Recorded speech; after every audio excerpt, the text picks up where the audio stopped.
Hello mọi người, xem video hay thì hãy đăng ký thành hội viên, like, tìm và comment ngay nhé. Tôi không dám giục giao hàng nữa. Buổi tối gọi một phần đồ ăn mang đi. Hơn 2 tiếng rồi vẫn chưa gửi đến. Gửi tin nhắn thúc giục nhưng bị nhân viên giao hàng đe dọa.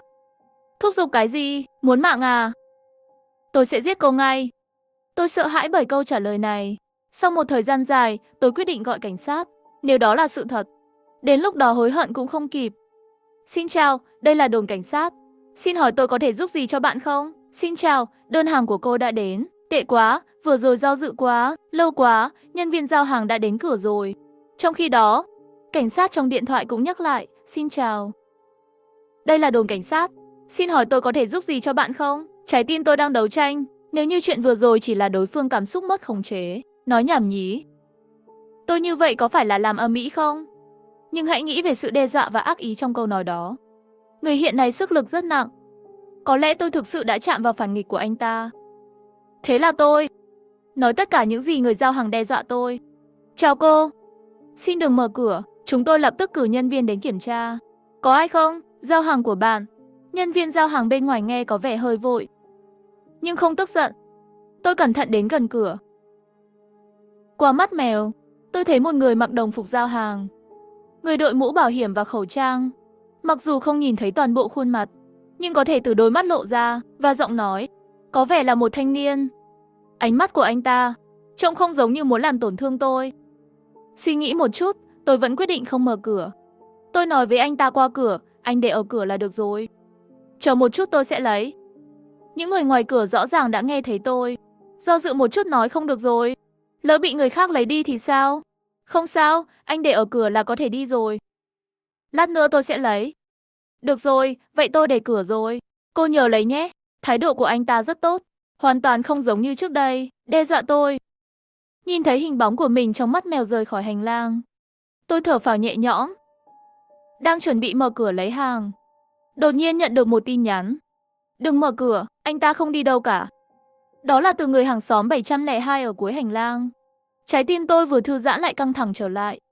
Có chút run rẩy trả lời làm sao anh biết được. 702 nhanh chóng trả lời thang máy của tòa nhà này của chúng tôi. Rất cũ rồi, tiếng ồn cũng lớn. Mỗi tháng còn phải sửa mấy lần nữa. Bên này tôi ở gần thang máy. Tôi có thể nghe thấy nó từ trên xuống dưới. Thang máy không nhúc nhích. Phải, anh ấy nói đúng. Khu phố bên này của chúng tôi là tòa nhà cũ. Thang máy rất ồn. Nhưng đột nhiên lại cảm thấy không đúng lắm. Làm sao cô biết nhân viên giao hàng đó có vấn đề? Tôi vừa nghe thấy anh ta gọi cửa. Tôi tưởng cô không có ở nhà hay đang ngủ. Tôi định mở cửa lấy giúp cô trước. Kết quả vừa mở một khe, tôi thấy người giao hàng cầm dao trên tay. Đứng trước cửa nhà cô. Tôi biết là không đúng, đóng cửa lại ngay. 702 giống như một chai nước lạnh, làm tôi run lên. Tôi không tự chủ được lùi lại một bước. Nhịp tim bắt đầu đập nhanh. Anh ta không đùa đâu. Anh ta thật sự muốn giết tôi. Và anh ta đang ở ngoài kia. May mà tôi không mở cửa. Nghĩ đến đây, tôi không thể không cảm thấy một chút biết ơn đối với 702. Cảm ơn. Nếu không có cô, tôi có thể đã gặp chuyện rồi. Tôi đã báo cảnh sát sẽ đến đây sớm thôi. Không lâu, cảnh sát đang đến. Hai cảnh sát đứng ở cửa hỏi tôi. 702 thấy vậy cũng đi tới đây. Sau khi chúng tôi giải thích tình hình, một trong những cảnh sát nói, tin nhắn anh ta gửi ở điện thoại có thể coi là bằng chứng đe dọa cô. Tiếp theo chúng tôi sẽ đi tìm nền tảng giao hàng, hiểu tình hình. Trong thời gian này, cô phải chú ý đến sự an toàn. Đừng mở cửa cho người lạ. Giao hàng chúng tôi mang về kiểm tra. Xong, họ lục soát hành lang cẩn thận. Không nhìn thấy bóng người khả nghi liền rời đi 702. Cũng về nhà mình rồi. Tôi vừa đóng cửa lại, đột nhiên nghe thấy tiếng hét từ nhà của 702. Âm thanh và tiếng gõ. Âm thanh đột ngột kết thúc. Một linh cảm xấu xa lan tràn trong lòng tôi. Xong rồi, 702 có thể xảy ra chuyện. Kẻ giết người có thể đã lợi dụng 702. Cửa đi ra nói chuyện không chú ý lèn vào nhà cô ấy chờ đợi, lại tấn công cô ấy khi cô ấy về nhà. Điều đó có lý. Tay chân tôi lập tức lạnh. Mồ hôi lạnh. Tôi lấy điện thoại ra, hối hận vừa rồi không trực tiếp để lại số di động của cảnh sát, chỉ có thể thử gọi 110 một lần nữa. Lúc này trong nhóm đột nhiên bật lên một tin nhắn. Là chủ sở hữu của 802. Chuyện gì vậy? Tôi nghe thấy tiếng động lớn dưới lầu. Vừa rồi có cảnh sát đến không? Tôi nhanh chóng gửi những gì vừa xảy ra cho nhóm. Cũng gửi ảnh chụp màn hình tin nhắn của nhân viên giao hàng. Chủ nhân của 705 trả lời, tôi cũng vừa mới nghe thấy tiếng động mới tỉnh lại. 702 cô có ở đó không? Cô ổn chứ? Lúc này tôi cũng mong chờ câu trả lời của 702. Khoảnh khắc tiếp theo cô ấy thực sự trả lời không sao cả. Vừa rồi vào cửa không chú ý bị ngã. Làm mọi người lo lắng. Xin lỗi. Chủ sở hữu của 406 cảnh giác nói, cô gửi video để chứng minh đi, nếu không mọi người đều không yên tâm. Chờ 2-3 phút. 702 đã gửi một video. Trên video là cô ấy ngồi trên ghế sofa phòng khách. Chào mọi người. Nhiều chủ nhân yên tâm không sao là được rồi. Chỉ có tôi nhìn thấy vấn đề. 702 thật sự xảy ra chuyện rồi. 705 đột nhiên gửi tin nhắn riêng cho tôi cảm thấy không ổn lắm. Âm thanh đó không giống như bị ngã, âm thanh quá lớn. Tôi nhanh chóng trả lời rằng video 702 cũng có vấn đề. Khi cô ấy vừa đi ra, rõ ràng mặc một chiếc váy màu, nhưng trong video lại mặc quần áo màu hồng. Ý cô là video không được quay hôm nay. Cũng có thể, nếu người đó lấy điện thoại của cô ấy, phải có rất nhiều video trong album đó, có thể sử dụng. Tôi sẽ báo cảnh sát một lần nữa. Bạn gọi cảnh sát, tôi sẽ đi xem. Không, nguy hiểm quá. Hay là chờ cảnh sát tới, nếu 702 chưa chết thì sao? Chờ cảnh sát đến có lẽ là muộn rồi, có lẽ tôi có thể cứu mạng ấy. Cô là con gái, đừng ra ngoài nữa, tôi là con trai. Tôi không ngờ, vẫn còn như vậy, người chân thành suy nghĩ cho người khác. Liên hệ với cảnh sát, nhìn từ mắt mèo. Tôi thấy một người mặc màu trắng, anh ấy mặc áo sơ mi đi ra khỏi nhà, trong tay cầm một thanh sắt, đi đến cửa 702 gõ cửa. Lúc này, trong điện thoại cũng lại vang lên giọng nói quen thuộc kia. Xin chào, đây là đồn cảnh sát. Xin hỏi bạn cần giúp gì? Không đợi tôi nói, tôi thấy cửa 702 mở ra. Cô ấy mặc đồ màu hồng, mắt ngủ mơ hồ dụi dụi mắt. 705 dường như cũng sửng sốt một chút. Hai người đứng ở cửa nói mấy câu. Chuyện gì vậy? 702 không sao đâu. Chẳng lẽ tất cả những gì vừa rồi đều là chúng ta hiểu lầm rồi? Xin chào. Tôi nhanh chóng giải thích mình nhầm rồi. Cúp máy rồi. Khi tôi bắt đầu dưới mắt mèo một lần nữa, suýt ngã xuống đất. Bên ngoài mắt mèo có một con mắt, đang nhìn qua mắt mèo. Mặc dù biết người bên ngoài không nhìn thấy tôi, nhưng tôi vẫn run lên vì sợ hãi. Lúc này có thể nói chuyện với người khác không? 701, tôi là 705. Tôi vừa đi xem 702, cô ấy ổn, chúng ta nghĩ quá nhiều. Thì ra là 705, trái tim treo cổ của tôi cuối cùng cũng buông xuống. Nhìn qua mắt mèo một lần nữa, tôi nhìn thấy 705 mặc áo phông trắng, đứng ở cửa. Tôi vừa định mở cửa nói chuyện với anh ấy. Điện thoại di động lại phát ra tiếng tin nhắn. Tôi cầm điện thoại lên xem. Là tin nhắn từ 702, đừng mở cửa. Người đó không phải là chủ sở hữu của 705. Tôi sửng sốt, người ở cửa không phải là 705. Bình thường tôi không thích giao tiếp với mọi người lắm. Vì vậy, tôi hầu như không liên lạc với hàng xóm. Ngoại trừ 702, những người khác tôi tự nhiên chưa từng thấy qua. 702 tiếp tục nói tôi đã mượn đồ từ 705, tôi đã gặp anh ấy. Hắn là một ông chú trung niên lười biếng. Không phải chàng trai trẻ này. Có lẽ là người thân hoặc bạn bè của người chú đó. Tôi trả lời. Tuyệt đối không. Tôi đã sống ở đây 6 năm và chưa bao giờ gặp anh ấy. Vừa rồi hắn tới nói chuyện với tôi, hỏi về mối quan hệ của tôi với cô. Tôi nghĩ mục đích của hắn là cô. Muốn cô thả lòng cảnh giác, tự giác mở cửa ra. Cô ấy đánh mấy dấu chấm than liên tiếp. Trông rất chặt chẽ. Lúc này 705 lại gõ cửa. 701, cô không sao chứ? Sao im lặng vậy? Tôi không sao. Đơn vị của tôi tìm tôi có việc, bảo tôi mở hội nghị truyền hình. Vậy cô bận trước đi. Tôi nhìn mắt mèo, vừa vặn nhìn thấy bóng lưng 705 trở về nhà mình. Tôi nhanh chóng gửi tin nhắn cho 702, anh ấy đã về rồi. Không làm gì tôi, có lẽ chúng ta nghĩ quá nhiều. Ngay cả những người thân mà nhà anh ấy chưa từng đến cũng có thể. Gửi xong tin nhắn quay lại, tôi nhìn thấy trên chiếc bàn trống thêm một cái túi.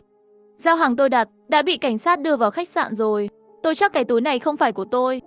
Mồ hôi lạnh làm ướt lưng. Ai đã vào và đặt nó trên bàn? Anh ta vào lúc nào? Giờ anh ta ở đâu? Có thể nào vẫn còn ở trong căn phòng này không? Tôi không thể mở cửa và chạy ra ngoài. Nghĩ đến đây, tôi chỉ có thể cẩn thận đến gần cái túi đó trước. Xem bên trong có gì. Mở túi xách ra, tôi gần như bị điên. Trong túi có một cái đầu. Mùi máu nồng nặc bốc vào mặt tôi. Tôi đột nhiên nghĩ đến 702. Người thanh niên vừa rồi căn bản không phải là cư dân 705. Hoặc là người vừa giao hàng cho tôi. Giết chủ nhân của 705 và giả mạo danh tính của mình. Đầu óc tôi bây giờ rất loạn, chỉ có thể cố gắng hết sức để sắp xếp manh mối. Nhưng 702 cũng nói rồi, 705 là một ông chú lười biếng. Đầu trong tối là của một thanh niên. Cũng không phải là hộ gia đình 705. Vậy đây là ai?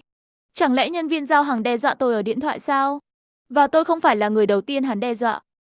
Thảo nào giao hàng của tôi, chờ 2 tiếng đồng hồ vẫn chưa gửi đến. Trong thời gian này hắn có phạm tội với người khác không? Tại sao anh ta làm vậy? Là để trả thù hay chỉ để kích thích? Hoặc anh ta là một kẻ điên? Nghĩ đến đây, tôi đã mở nền trò chuyện của nền tảng giao hàng. Lúc này mới phát hiện ở nhân viên giao hàng, thương gia và nhóm ba bên của tôi. Thương gia liên tục gửi mấy tin nhắn rồi.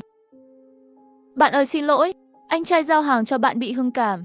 Đang bị tấn công trong cửa hàng, anh ta bị cảnh sát bắt đi rồi. Xin lỗi, làm chậm trễ thời gian của bạn. Nếu không tôi sẽ làm lại cho bạn một đơn khác. Tặng cho bạn thêm một món ăn nhẹ đặc biệt của cửa hàng nhỏ. Bạn ơi, nếu không bạn hoàn lại tiền cũng được. Điện thoại của bạn có cài đặt chức năng bảo mật không? Chúng tôi không vào được.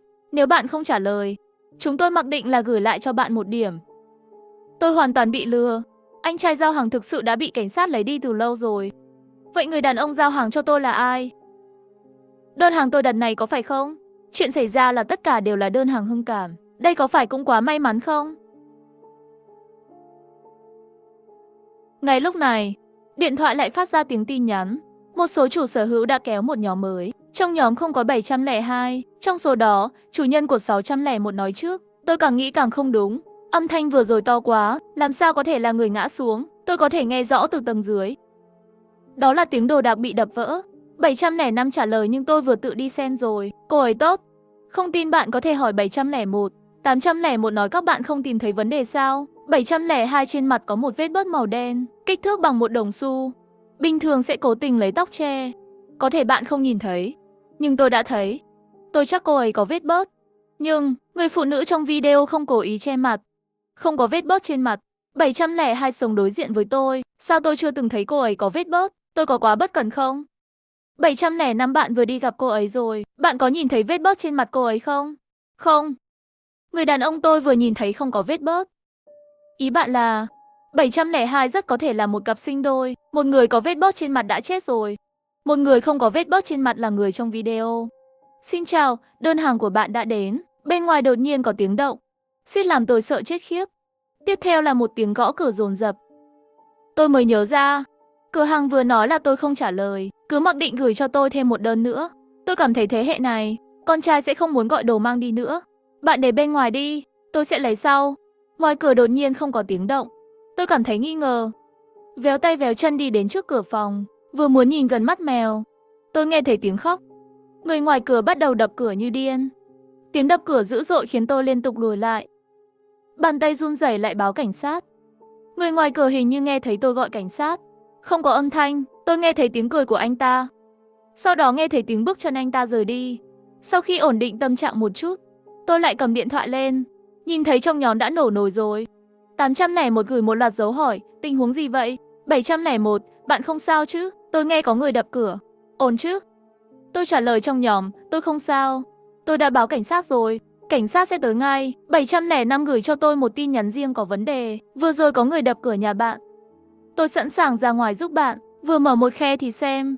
Sau khi thấy cô gái 702 chạy ra ngoài, tôi chỉ đứng sau cánh cửa để quan sát. Nó vẫn chưa về. Bộ não của tôi không thể quay được nữa. Trả lời tại sao? Tình huống nguy hiểm vừa rồi. Sao cô ấy lại chạy ra ngoài? Chắc là đã xảy ra chuyện rồi chứ. 702 còn nói không, tôi không biết. Nhưng tôi nghĩ 801 có thể xảy ra chuyện. Bạn nhìn vào những nhóm lớn đầu tiên. Tôi tìm thấy nhóm chủ sở hữu. Tìm thấy 801 nói chuyện có dấu chấm câu. Nhưng nhóm mới này, bắt đầu từ khi vào nhóm này, nói chuyện đều không có bất kỳ dấu chấm câu nào. Điều này có nghĩa là 801 đã bị giả mạo.